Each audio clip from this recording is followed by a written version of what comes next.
مسلمانوں میں کچھ طریقیں چل رہی ہیں خلافت کے قیام کے لیے آج کل. سوال یہ ہے کہ کیا عوامی تحریک سے خلافت کا قیام ہو سکتا ہے؟ آپ کا کیا خیال ہے؟ خلافت چیز کیا ہے؟ کس کی خلافت؟ خلافت سوال تو یہ ہے کہ کس کی خلافت. اگر عوام کی خلافت اس کو جمہوریت کہتے ہیں، اسی کا نام بادشاہت ہے، تو وہ تو چل رہا ہے، پھر اور کیا زور دے رہے ہیں خام خواہ. اگر اللہ کی خلافت جب تک وہ نہ بنائے گا خلافت بن نہیں سکتی.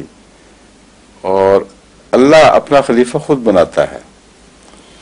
وہ خلافت سے بند کر بیٹھے ہیں، انہوں نے اللہ تعالیٰ کی اختیار ہی چھین لیا ہے کہ کسی کو خلیفہ بنا سکے. اور جو تیسری قسم بیچ کی خلافت کی ہے وہ خلیفہ کا خلیفہ ہوتا ہے، اور وہ جو خلیفہ ہی نہیں بنے گا اس کا خلیفہ کیسے بن جائے گا. جس کو ہم خلیفۃ الرسول کہتے ہیں یا خلیفۃ المسیح کہتے ہیں، اس میں اول خلافت کا قیام خدا تعالیٰ کی طرف سے ہوتا ہے خود. چنانچہ تمام انبیاء میں خلافت کا قیام اللہ نے خود کیا، ان کو کہتے ہیں خلیفۃ اللہ. اور خلیفۃ الرسول وہ جسے رسول خلیفہ بنائے یا جس کے بعد خدا خلافت کا نظام جاری کر دے. اور اللہ تعالیٰ نے وہاں بھی اپنی طرف ہی منسوب کر دیا ہے. وعد اللہ الذین اعوذ باللہ من الشیطان الرجیم وعد اللہ الذین آمنوا منکم لیستخلفنہم کما استخلف الذین من قبلہم فی الارض کیا وعملوا الصالحات وعد اللہ الذین آمنوا منکم وعملوا الصالحات لیستخلفنہم فی الارض کما استخلف الذین من قبلہم. آگے وَلَيُمَكِّنَنَّ لَهُمْ دِينَهُمُ الَّذِي ارْتَضَىٰ لَهُمْ وَلَيُبَدِّلَنَّهُمْ مِنْ بَعْدِ خَوْفِهِمْ أَمْنًا. پھر يَعْبُدُونَنِي لَا يُشْرِكُونَ بِي شَيْئًا وَمَنْ فَسَقَ وَمَنْ كَفَرَ فَذَلِكَ فَأُولَٰئِكَ هُمُ الْفَاسِقُونَ وَمَنْ كَفَرَ بَعْدَ ذَلِكَ فَأُولَٰئِكَ هُمُ الْفَاسِقُونَ. یہاں اللہ تعالیٰ یہ فرماتا ہے کہ نبی کے وصال کے بعد خلافت کا قیام اللہ تعالیٰ کی ذمہ داری ہے، اور ان کا قیام خلافت کا قیام ان لوگوں میں سے ہوگا جو نبی پر ایمان لاتے ہوں اور نیک عمل بجا لاتے ہوں. لفظی ترجمہ ہے کہ وعدہ ہے اللہ تعالیٰ کہ میں قائم کروں گا. وعد اللہ الذین، اللہ نے وعدہ فرما لیا ہے، الذین آمنوا وعملوا الصالحات، ان لوگوں سے جنہوں جو ایمان لے آئے محمد رسول اللہ پر اور نیک اعمال بجا لائے. حضرت مسلم موعود نے اس کا تفصیلی ترجمہ یہ بھی کیا ہوا ہے، جو ایمان لاتے ہیں اللہ کے نیچے زمین پر خلافت پر، کہ خدا کی خلافت قائم ہوتی ہے اور اس خلافت سے باہر نکلنا بددیانتی ہے، بے ایمانی ہے. ان لوگوں پر اسے وعدہ خدا کرتا ہے. یعنی آپ نے جو خلافت پر ایمان نہیں رکھتے ان کو باہر نکال دیا اس آیت کے مضمون سے. اس پر بعض لوگوں نے شور بھی ڈالا، حضرت سے موعود نے کہا قائم رہے اس بات پر کہ سیاق و سباق بتا رہا ہے کہ یہ محمد رسول اللہ علیہ وسلم پر ایمان لانے کے بعد ایمان خلافت کے ساتھ تعلق رکھنے والا مضمون ہے.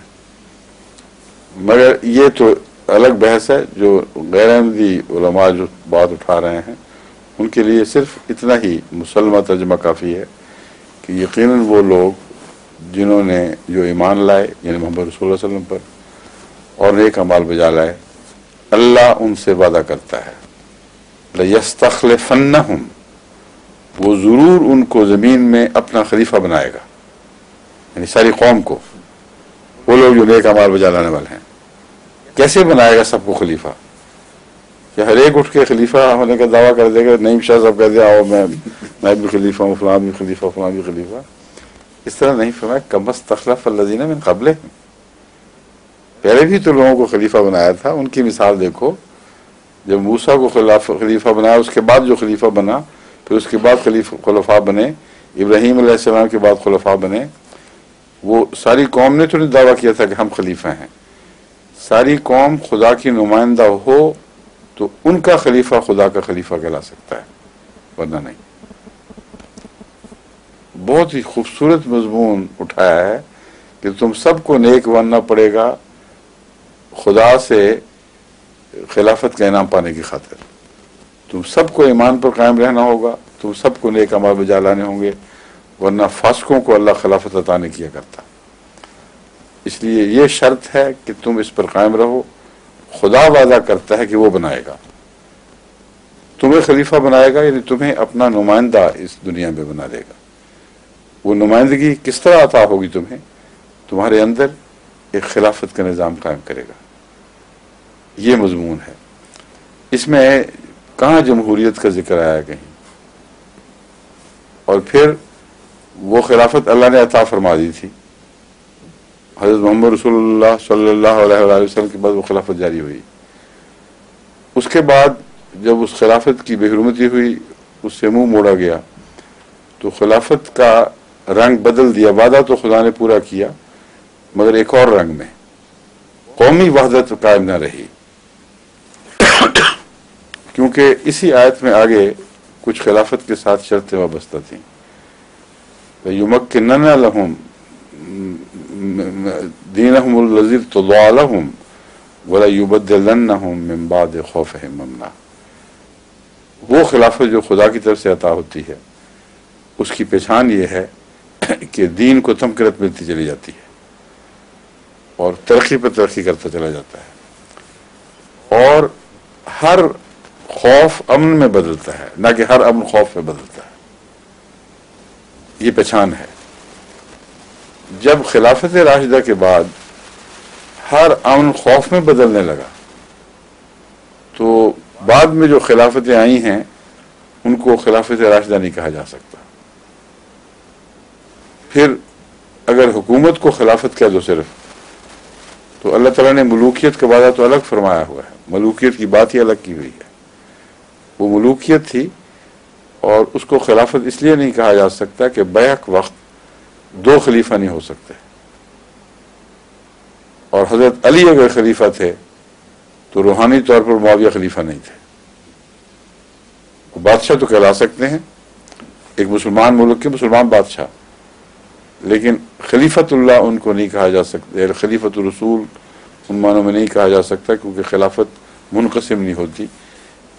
اسی خلافت کے اندر توحید کا مضمون بیان فرمایا گیا ہے.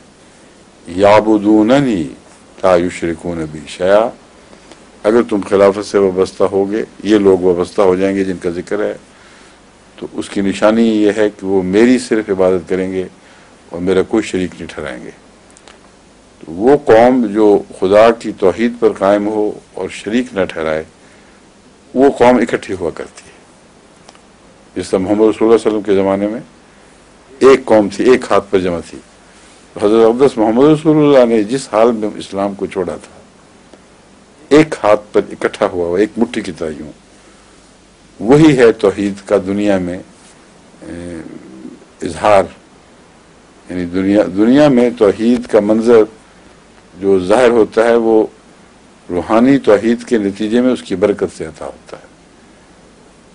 رسول اللہ صلی اللہ علیہ وآلہ وسلم نے خلیفۃ اللہ ہونے کا حق ادا کر کے ایک مثال قائم کر دی. اللہ تعالیٰ فرماتا ہے کہ جو لوگ محمد رسول اللہ پر ایمان لائیں گے اور نیک اعمال بجا لائیں گے, ان کو بھی میں جب خلافت عطا کروں گا تو ان کی یہ نشانی ظاہر ہوگی. 3 نشانیاں بیان کی. اول, دین کو تمکنت ملے گی اور دن بدن دین ترقی کرے گا. نمبر 2, خوف آئیں گے اور ہر خوف کو خدا امن میں تبدیل کرتا چلا جائے گا. نمبر 3, وہ اکٹھے رہیں گے, ایک ہاتھ پر جمع رہیں گے, میری عبادت کریں گے, اور ان میں کوئی شرک کا شعبہ نہیں ہوگا. اس دنیا کے لحاظ سے بھی وہ ایک متحدہ ملت واحدہ کے طور پر ابھریں گے. اگر ایسا نہ ہو,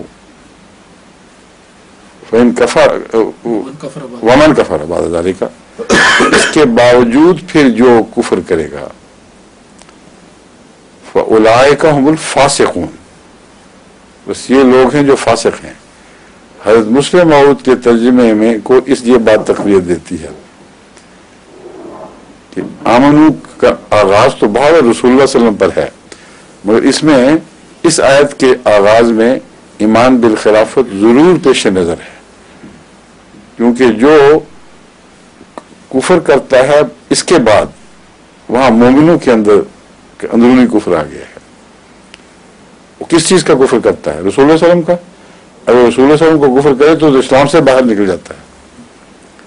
یہاں کفر سے مراد خلافت کا کفر ہے. یہاں کفر سے مراد خلافت کی ناشکری ہے. فاولئک هم الفاسقون، ان کا درجہ اسلام کے اندر فاسقین کا درجہ ہوگا. بظاہر مسلمان رہیں گے لیکن فاسق کہلائیں گے. تو یہ سارا مضمون مسلسل اللہ تعالی کی طرف راجع ہے، خدا کی طرف خلافت کے مضمون کو منتقل کر رہا ہے کہ اللہ ہی خلافت قائم کرتا ہے. جب وہ قائم کرتا ہے تو یہ علامتیں ظاہر کرتا ہے جن کا بنانا بندوں کے بس کی بات نہیں ہے. اب بتائیں اس آیت کے مضمون کو سمجھنے کے بعد یہ کیسے خلافت قائم کریں گے؟ کوئی طریقہ ہے؟ ایک ہی رستہ تھا کہ خلیفۃ اللہ دوبارہ قائم ہو، اور اس کے سوا کوئی رستہ نہیں تھا، ہے ہی نہیں، ممکن ہی نہیں. جب خلافت اللہ کا انکار کر بیٹھے ہیں تو خلیفۃ الرسول یا خلیفۃ المسیح یا خلیفۃ المہدی کا کوئی سوال ہی پیدا نہیں رہتا. اور حضرت رسول اکرم صلی اللہ علیہ وسلم کی طرف آپ رجوع کریں قرآن کے بعد تو وہاں سے معاملہ خوب کھل جاتا ہے. آپ نے فرمایا، خلافت کا وعدہ کیا، آپ نے قرآن کریم کی اس آیت کی روح سے یہ بتایا کہ خلافت ہوگی. حدیث میں واضح طور پر آتا ہے خلافت ہوگی، پھر ملوکیت ہو جائے گی. پھر ملوکیت جو ہے وہ ظالم بادشاہوں میں تبدیل ہو جائے گی اور دن بدن معاملہ بگڑے گا. اس دوران خدا کا یہ وعدہ کیسے پورا ہوگا کہ جو تم میں سے نیک اور نیک اعمال ہیں ان کو تو بہرحال اللہ کی طرف سے کچھ حفاظت ملنی چاہیے. اس کی پیشگوئی فرما دی کہ ہر صدی کے سر پر ایک مجدد ہوگا. تو مجدد خلیفۃ اللہ کا قائم مقام ہے، اور خلافت بدرجہ اولا، کیونکہ خلافت تمام امت کو امت واحدہ میں تبدیل کرتی ہے. مجدد وقتی اصلاح کر کے مرنے سے بچا لیتا ہے، مزید ڈیٹیریوریشن سے بچا لیتا ہے. بس خلافت کلیتاً ختم نہیں ہوئی، مگر خلافت کی ایک ثانوی شکل جسے مجددیت فرمایا گیا، اور کہیں اس مجددیت کو براہ راست خلافت نہیں کہا رسول اللہ صلی اللہ علیہ وسلم نے. تبھی میں کہتا ہوں مجددیت کی مثال ایسی ہے جیسے پانی نہ ہو تو تیمم کیا جاتا ہے. وضو کہ قائم مقام تو ہے پر وضو نہیں کہلاتا تیمم. تبھی رسول اللہ صلی اللہ علیہ وسلم نے آیت استخلاف کے تابع ہی، کیونکہ آپ قرآن سے باہر تو کوئی مضمون سوچا ہی نہیں کرتے تھے، اسی آیت کے تابع خدا سے علم پا کر مجددیت کا وعدہ فرمایا، لیکن اسے خلافت نہیں کہا، کیونکہ خلافت کے سائے میں پلنے والا ایک متبادل نظام تھا. اس کے عدم وجود کی صورت میں اس کا ایک متبادل نظام کہنا چاہیے. پھر خلافت کا ذکر کب فرمایا ہے؟ اب یہ سوال ہے. اگر رسول اللہ صلی اللہ علیہ وسلم نے اس کے بعد خلافت کی پیشگوئی نہیں کی تو اس مولوی ملک کے سارے جہان کے مسلمان مل کے بھی نہیں بنا سکتے. اگر کی ہے تو اسی طرح پوری ہوگی جس طرح آپ نے فرمایا. یہ اس کو بدل نہیں سکتے. آپ نے کی ہے اور اس کو خلافت کو باندھا ہے مسیح کے نزول کے ساتھ. مایا جب مسیح نازل ہوگا نبی اللہ، دیکھیے کیسی حکمت ہے اور کس طرح اندرونی نظام ہے ربط کا، کوئی تضاد نہیں. ثم تکون خلافت علی منہاج النبوہ، پھر منہاج النبوت پر خلافت قائم ہوگی، کیونکہ نبوت کے بغیر منہاج النبوت کی خلافت بن ہی نہیں سکتی. جب ایک دفعہ منہاج النبوت کی خلافت میں انقطاع آ گیا تمہاری ناشکری کی وجہ سے، تو پھر خلافت اپنی پوری شان کے ساتھ منہاج النبوہ کے بغیر قائم نہیں ہو سکتی. اس لیے اللہ تعالیٰ مسیح کو نازل فرمائے گا، مسیح موعود کو بھیجے گا، اور رسول اللہ صلی اللہ علیہ وسلم فرماتے ہیں ثم تکون خلافت علی منہاج النبوہ، پھر خلافت عصر نو شروع ہوگی منہاج النبوت پر. اب بتائیں کہاں ہے مسیح ان کا؟ وہ سنا آپ نے کہ مسیح آ گیا ان کے اندر؟ جو آئے اس کا انکار کر بیٹھے ہیں. تو خلافت کے دو ہی رستے تھے، دونوں کا انکار. رسول اللہ صلی اللہ علیہ وسلم کے بعد ذیلی نبوت کا انکار، چھٹی ہو گئی، خلافت آ ہی نہیں سکتی. اور مسیح موعود کا نام لے کر خود حضرت رسول اکرم صلی اللہ علیہ وسلم نے پیشگوئی فرمائی کہ مسیح آئے گا تو خلافت آئے گی. مسیح کا آ گیا، اس کا انکار کر دیا. اب خیالوں میں بیٹھے ہوئے ہیں کہ آئے گا، جب آئے گا تو پھر دیکھی جائے گی اس کے بغیر کس طرح خلافت لا سکتے ہیں. تو ان کو وہی اسی طرح توجہ کرنی چاہیے، انعام بھی لے لیں اور خلافت بھی قائم کر لیں. میں نے ان کو چیلنج کیا تھا علماء کو، خاص طور پہ ہندوستان کے علماء کو، کہ اگر تم سچے ہو اس بات میں کہ مسیح زندہ آسمان پر بیٹھے ہیں، جو مناظرہ ہوا تھا ہندوستان میں اس کے جواب میں نے ان کو پیغام دیا تھا کہ اگر تم واقعی سچے ہو، دھوکہ نہیں دے رہے، تو آسان طریقہ یہ ہے کہ مسیح کو دعائیں کر کے اتار لو اور جماعت احمدیہ سے 1 ارب انعام لے لو. 1 ارب روپے، دونوں کام مفت میں. مسیح بھی اتریں گے، سارے مسائل کا حل ہوگا، یہ جھگڑا ہمارا ختم ہو جائے گا. اور جماعت احمدیہ کو چاہے جدادیں بیچنی پڑے، ہم ضامن ہیں اس بات کے، ہم آپ کو 1 ارب کم از کم دیں گے کہ جتنے مولوی آتے ہیں کروڑ روپے دیتے چلے جائیں گے. میں نے کروڑ کہا تھا اس وقت، لیکن اربوں بھی ہو تو دیں گے انشاءاللہ. لیکن انشاءاللہ یا انشاءاللہ امید کے لیے نہیں بلکہ امید کو قطع کرنے کے لیے، کیونکہ خدا کبھی یہ نہیں چاہے گا کہ جو چیز اس نے کی نہیں وہ کر دکھائے، جو اس نے کبھی کی نہیں نہ وہ کرتا ہے نہ اس کی سنت کے مطابق ہے. اس لیے بڑا محفوظ فکر ہے انشاءاللہ یہاں. سمجھے؟ بس کیسے ان سے پوچھا جائے کہ خلافت کس طرح قائم کرو گے؟ خلافت اللہ کے رسول سے قائم ہوتی ہے، خلیفۃ اللہ سے قائم ہوتی ہے، اس کے بغیر ہو نہیں سکتی، اور تم کس طرح قائم کر لو گے؟ پھر آگے خلیفہ سنیوں کو بنائیں گے یا شیعوں کا، یا دونوں کا مشترکہ؟ اگر سنیوں کو بنائیں گے تو وہ خلافت کیسی جس سے اسلام کا 1/3 باہر نکل کے ایک طرف رہ جائے گا؟ سسٹم کو ہی نہیں مانتے، ایک دوسرے کے سسٹم کو ہی نہیں مانتے. ہاں سسٹم نہیں مانتے. وہ ان کے خلیفہ کا امت شیعہ انکار کر رہی ہوگی اور اس کے انکار کو ایمان کا لازمہ قرار دے گی کہ جو اس بدبخت خلیفہ کو مانے گا، جو شیعہ ائمہ سے الگ بنایا گیا ہے، وہ بھی جہنمی، ان کا خلیفہ بھی جہنمی، یہ سارے امیر المنافقین ہیں. یہ لازماً کہیں گے، اس کے بغیر چارہ نہیں ہے ان کے اوپر، ورنہ اپنا ایمان کھوئیں گے. کیونکہ یہ تو حضرت ابو بکر رضی اللہ تعالیٰ عنہ کو یہی کہتے ہیں، کیونکہ ان کا مسلک قائم ہی نہیں رہ سکتا اگر اس کے خلاف کے مسلک کا اختیار کریں. تو جہاں اگر خلیفہ ابھارا گیا، کوئی بنایا گیا، تو مان اسی وقت شیعہ امت کی طرف سے اعلان ہو جائے گا کہ یہ خلیفہ بھی منافق، تم سارے جو ماننے والے یہ منافق ہو، اور جو امیر المنافقین ایک دفعہ پہلے نعوذ باللہ من ذالک گزرے تھے اسی کا تم نے اعادہ کیا، اس کے سوا کچھ نہیں. اور شیعہ ائمہ کو اگر انہوں نے مل کے خلیفہ بنا لیا، ان کو کہیں گے یہ تو ابو درجے کے بنائے، یہ تو خارجی لوگ ہیں، یہ شیطانی موومنٹ ہے، اس کا دین اسلام سے کوئی تعلق نہیں. تو خلافتیں 2 ہو گئی فوراً. پھر آگے جا کے بڑی مصیبت پڑنی ہے. سنی خلافت نے اگر قائم ہو بھی جائے تو فوراً بٹنا شروع ہو جائے گی، کیونکہ یہ جو قبروں کو سجدہ کرنے والے ہیں ان سے خلیفہ کیا سلوک کرے گا؟ وہ خلیفہ وہابی ہوگا یا بریلوی ہوگا، یہ پہلے فیصلہ کرنا پڑے گا. اپنے سارے خلیفہ بنا لیں گے پھر یہ؟ نہیں وہ ایک بھی نہیں بننا ان سے آپ کو، وہ بھی نہیں کٹھے، ان کی ساری مسجدیں الگ الگ ہیں. نہیں سارے فرقے بھی نہیں الگ بنائیں گے. میں یہ عرض کر رہا ہوں کہ فرقوں میں اندرونی اتحاد بھی نہیں ہے اس وقت، تو میں بیرونی بات کر رہا ہوں، بین الفرقہ صورتحال. اگر یہ بریلوی وہابی کو خلیفہ مان جائیں گے تو وہابی کے سارے مزار بند کر دینے ہیں.